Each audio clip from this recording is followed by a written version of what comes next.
cepat selesai, air cepat surut, dan masyarakat kembali dapat beraktivitas, menjalankan kehidupannya yang lebih normal, dapat beribadah kepada Allah Subhanahu wa Ta'ala.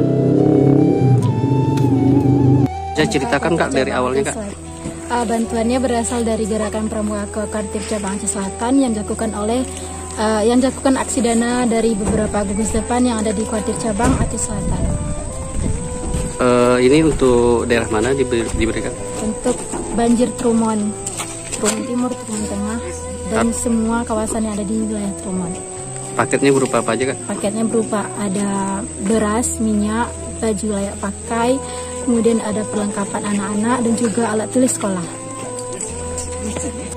Dari lubuk hati yang paling dalam di sini kami mengaturkan maaf yang sebesar-besarnya, karena hanya ini yang dapat kami berikan.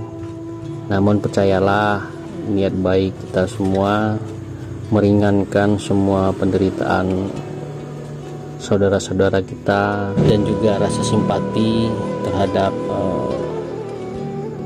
bencana alam yang diderita oleh saudara-saudara kita di Trumon Tengah dan sekitar. Mudah-mudahan ini mendapat berkah dari Allah Subhanahu wa Ta'ala. Amin ya rabbal alamin.